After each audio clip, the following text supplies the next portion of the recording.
you're one of the lecturers here for the Rhodes Scholar Program, and we're at the Carter Center. And tell us a little bit more about yourself and why you wanted it to be a part of this Rhodes Scholar Program. Well, I've been in Atlanta since 1961 when I came here and was interviewed by Dr. King to become a part of the Southern Christian Leadership Conference. And I've been here ever since. I was very much involved in the civil rights movement with Dr. King, Reverend Abernathy, Reverend Young, Jose Williams, and Y.T. Walker, and the list go on and on and on. And when I was asked by Barney Ransom Jackson to be a part of this program, I said, you know I would. Mainly because once I found out what the organization was all about and what they were trying to do, I wanted to be a part of it. And when she asked me to speak about my experience with Dr. King, that really opened up the door. And the reason being, most people, when they look at the Southern Christian Leadership Conference, even today, they look at it from a Southern Christian point of view because they're all ministers. I didn't start out as a minister. I started out as a 9-ball shooting hustler in Savannah, Georgia. That's where I met Dr. King, shooting 9-ball. He came in and asked for our attention. I had no earthly idea who Dr. King was. And he came over to me and he said, what's your name? And I said to him, what's your name? And he said, I'm Martin Luther King Jr. I said, well, I'm Willie Bolden. What could you suggest to our younger generation? You know, what can our younger generation do to help keep his legacy alive? Well, we got to tell the story. For some reason or another, we want our kids to believe that we have always lived like we are living. They want our kids to believe we've always had 3-car garages, we've always had carpet on the floor, we've always had magnificent jobs, we've always drove BMW and I call them Mercedes, especially when it's pay no time. That we want them to believe that we've always had these things. We don't want them to know the real story of how we got where we are today. One thing you can say about Jews, as soon as a child is old enough to know right from wrong, he's taught about the Holocaust. Why? Because they don't want that to happen again.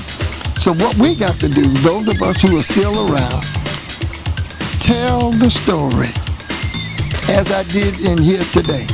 Tell the story to our young people and tell them that it's time for them to pull their pants up. You know, if I had a son today and I went to bed and had a nightmare that he was going to be walking around with his pants down around his hip, I couldn't find enough duct tape because I would just duct tape his pants around his waist. My last and final question. I saw a sign the other day on a church building, and it said, freedom is not free. What do you think about that? No, freedom is not free. You have to pay a cost. Martin Luther King Jr. paid his life. Viola LaRusso on Highway 80, going from Selma to Montgomery, gave her life. The 3 civil rights workers in Mississippi gave their life. Medgar Evers gave their life. There shall be no redemption without the shedding of some blood. Who's ready to shed some blood? If you want to be free, you got to be ready to shed some blood. Reverend Willie Bolden here with Mr. Richard Squirrel Thomas.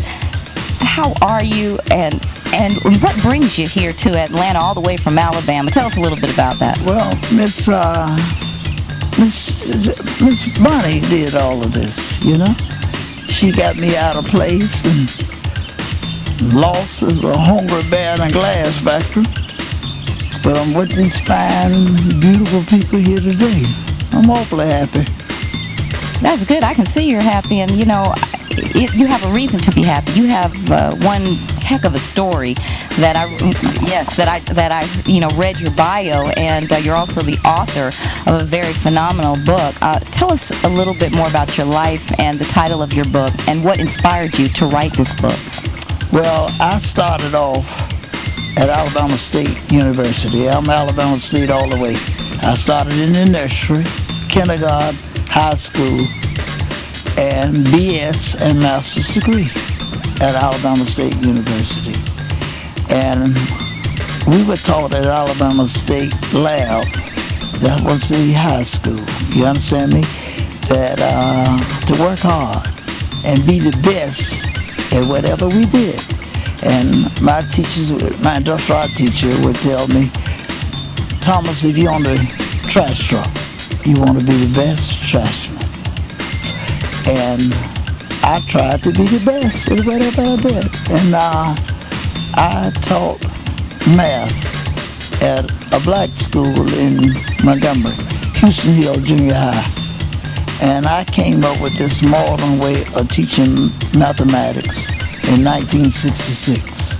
Talk to us about this book. I wrote the book, Drug Conspiracy, We Only Want the Blacks. Because this is obvious. The white guys say, some of my friends say, well, Squirrel, they got you for association. I said, playing poker with two of these guys. And these guys come in my nightclub, and I'm waiting on them, cleaning ashtrays. If that's association, I'm guilty. I said, but what did the white guys do? The white guys ran with them. That's how these guys got to know me. I have to ask you, with us celebrating the life and legacy of Dr. Martin Luther King, and who was brutally murdered April 4th, about over 40 years ago, this time, today, what can we do as the younger generation to keep the legacy alive? Well, Dr. King believed in nonviolence. And he also believed in working hard and education. I want all my little black boys and poor white boys to kick butt in the classroom.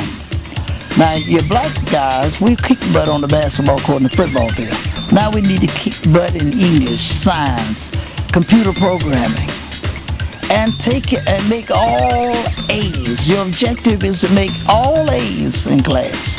You don't have time for any foolishness. You don't want to miss class. You don't want to get put out of school. Be a little perfect gentleman. This is my dream. And I want to see all my black boys especially being A students in every class, and concentrate on computer programming and English and math like you concentrate on football and basketball. Just a matter where you put your mind. And your priorities. There you go. On that note, here in Atlanta, Georgia, at the Carter Center, we want to thank you, Mr. Richard Squirrel Thomas, for taking the time to speak with us here on the DePass Report. Now, please get this book. You remember, it's called Drug Conspiracy, We Only Want the Blacks. You can also visit Richard Squirrel Thomas's website at www.richardsquirrelthomas.com.